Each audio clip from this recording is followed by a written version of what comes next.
Welcome friends, welcome back to my YouTube channel Eco Tutorials. सबसे पहले तो आप इस स्लाइड का जो डिस्प्ले की जा रही है उसको देखें। संसदीय निर्वाचन क्षेत्रों का सीमांकन, delimitation of parliamentary constituencies.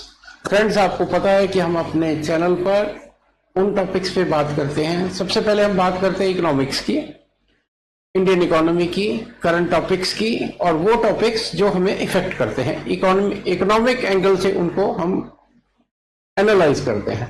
Secondly, हम वो टॉपिक डिस्कस करते हैं जो कि हमारी सोसाइटी को इफेक्ट करते हैं, हमारी एवरीडे लाइफ को इफेक्ट करते हैं। जैसा कि हमने एक वीडियो डाला था कचरा प्रबंधन पे, रिवर सिस्टम पे, ये हमारी एवरीडे लाइफ को इफेक्ट करते हैं, तो उनके बारे में हम बात कर रहे हैं। तीसरा, हम ये इमीडिएटली हमारे फ्यूचर को इफेक्ट करने वाले टॉपिक्स, उनमें से एक है, बहुत ही इंपॉर्टेंट टॉपिक है, delimitation of parliamentary constituencies. Friends, आपको पता है कि लास्ट पार्लियामेंट सेशन में इस डीलिमिटेशन, अभी आपको बताऊंगा डीलिमिटेशन क्या है, डीलिमिटेशन के रिगार्डिंग एक बिल इंट्रोड्यूस किया गया जो कि डिफीट हो गया, और बड़ी ही इंटेंस डिस्कशन हुई, दोनों प्लस और माइनस डिस्कस किए गए, और अल्टीमेटली ये बिल जो है डिफीट हुआ पार्लियामेंट में। आज हम देखेंगे कि ये बिल, इस डीलिमिटेशन के क्या फायदे हैं, क्या ये वाकई होना चाहिए या ना नहीं होना चाहिए, और अगर ये कुछ इसका विरोध है तो क्यों है। So let us begin our presentation, delimitation of parliamentary constituencies. देखो फ्रेंड्स, सबसे पहले तो मैं आपको डेफिनेशन दूंगा कि what is this delimitation. Hindi में कहते हैं सीमांकन। देखो, हमने कोशिश की है कि ज्यादा हिंदी यूज की जाए ताकि आम पॉपुलेशन, ये एक ऐसा टॉपिक है जो हम सब तक पहुंचना चाहिए, डाउन द लाइन पहुंचना चाहिए, इसलिए इसमें ज्यादा हिंदी यूज की गई है, लेकिन बिसाइड दैट इंग्लिश भी हम यूज करेंगे। देखो, सीमांकन वह प्रक्रिया है जिसके द्वारा संसदीय और विधान सभा क्षेत्रों की सीमाएं पुनः निर्धारित की जाती हैं, ताकि यह सुनिश्चित किया जा सके कि प्रत्येक निर्वाचन क्षेत्र में जहां तक हो संभव हो जनसंख्या समान हो। देखो फ्रेंड्स, जो आज की हमारी पार्लियामेंट्री कॉन्स्टिट्यूएंसीज आपको बताऊंगा, वो 1971 के सेंसस पे 42nd अमेंडमेंट के बेस पे बनी हुई है। टोटल 543 कॉन्स्टिट्यूएंसी हैं, और ये कॉन्स्टिट्यूएंसी डिवाइड की जाती है जनसंख्या के आधार पर। और हमारा लास्ट सेंसस कह रहा हूँ, जो ये करंट पार्लियामेंट स्टेटस है वो 1971 के सेंसस के अकॉर्डिंग है। लास्ट सेंसस हमारा 1911 में हुआ, और अभी हमारी सेंसस की प्रक्रिया 1926 में दोबारा शुरू हुई है, जिसको कंप्लीट होते हुए इट विल टेक टाइम। लेकिन गवर्नमेंट ने एक बिल इंट्रोड्यूस किया कि जनसंख्या के आधार पर इस डीलिमिटेशन को दोबारा कॉन्स्टिट्यूएंसीज को रीडिफाइन किया जाए on the basis of population. तो ये तो मतलब है डीलिमिटेशन के on the basis of population redivide, ताकि हर वोट की इक्वल रिप्रेजेंटेशन पार्लियामेंट में जाए। ये ना हो कि कोई कॉन्स्टिट्यूएंसी उसमें पॉपुलेशन ज्यादा है और एक कॉन्स्टिट्यूएंसी में पॉपुलेशन बहुत कम है, दोनों का रिप्रेजेंटेशन एक जैसा दिखे, एक पार्लियामेंट्री सीट। ये ना केवल parliamentary seat but even assembly seats, state constituencies को भी रीडिफाइन करने की हम बात करते हैं।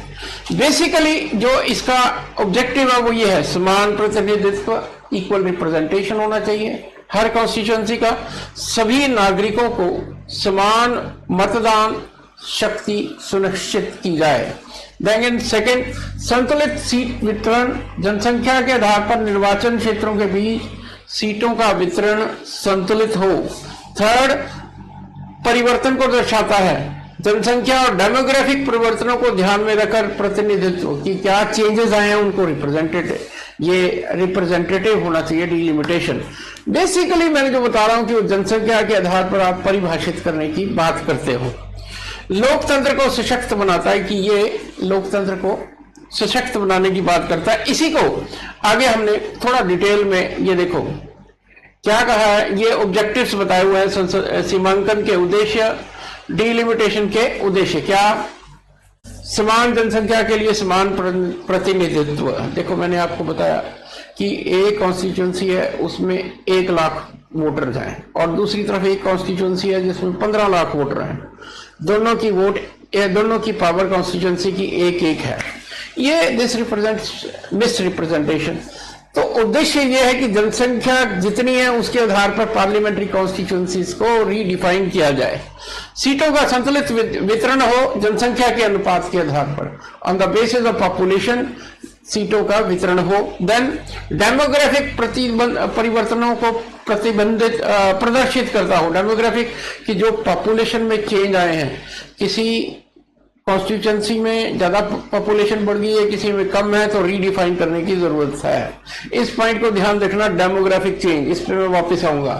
लोकतंत्र, पार्लियामेंट, डेमोक्रेसी को सशक्त करने के लिए डिलिमिटेशन, सशक्त कैसे होगी कि वही है कि each vote should have equal weight, और इक्वल वेट तभी होगा जब सब कॉन्स्टिट्यूंसी पॉपुलेशन के आधार पर इक्वल डिवाइड हो।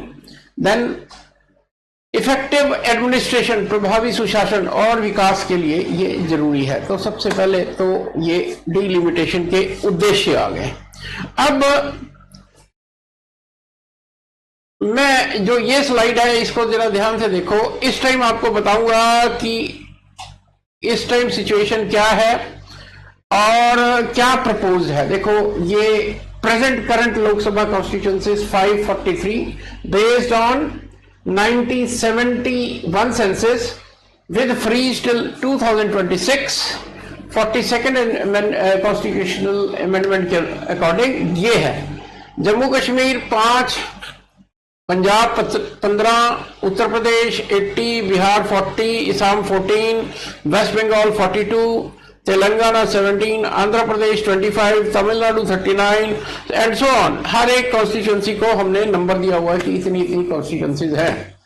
अब आफ्टर चेंज क्या प्रपोज्ड है, देखो जम्मू कश्मीर 5 से 6, उत्तर प्रदेश 80 से 143, बिहार 40 से 51, असम 14 से 19, देन आगे आ जाओ West Bengal 61, West Bengal 42 to 61, Telangana 17 to 24, Andhra Pradesh 25 to 42, Tamil Nadu 39 to 48, then Kerala 20 to 24, Karnataka 28 to 36, Maharashtra 48 to 62, Gujarat 26 to 36, Rajasthan 25 to 33 and Punjab 13 to 15 and last of all Jammu Kashmir 5 to 6। तो ये अकॉर्डिंग टू करंट पॉपुलेशन ये प्रपोज्ड है, ये एक्चुअल है। Current basis total seats 543, principal population imbalance lead to unequal representation. मैंने आपको बताया कि अगर पॉपुलेशन का इम्बैलेंस है, मैंने एग्जांपल दिया कि एक कॉन्स्टिट्यूंसी में 1 लाख वोटर हैं, दूसरे में 15 हैं, दोनों एक एक रिप्रेजेंटेटिव भेज रहे हैं, then this is not equal representation, so we have to divide it on the basis of population. ये प्रपोज सीट है। क्या इसमें मेन प्रिंसिपल कर रहा है? Equal representation for equal population, 1 person 1 vote, more equitable distribution of seats across states. तो देखने में बहुत बढ़िया कि यस इट इज गुड। लेकिन जो लास्ट पार्लियामेंट्री कॉन्स्टिट्यूंसी है, पार्लियामेंट सेशन है, उसमें एक बहुत ही बड़ी कंट्रोवर्सी रेज हुई कि south states were dead against this delimitation, ज्यादा अगेंस्ट है। वो कहते हैं कि ये हमारा जो है रिप्रेजेंटेशन, ये डिलिमिटेशन ठीक नहीं कर रही, in fact we are being punished. और मेन जो टारगेट था वो ये देखो, नॉर्थ साउथ डिवाइड। अब नॉर्थ का क्या प्रोस्पेक्टिव है और साउथ का क्या है? नॉर्थ में हायर पॉपुलेशन ग्रोथ, की पॉपुलेशन ग्रोथ ज्यादा है भाई, तो हमें have higher population growth due to social and economic factors, demand for proportionality. तो इस पॉपुलेशन के आधार पर हमारी रिप्रेजेंटेशन की जाए। Then aspiration for greater votes, ज्यादा हमारी प्रतिनिधित्व हमारा ज्यादा हो जाए स्टेट।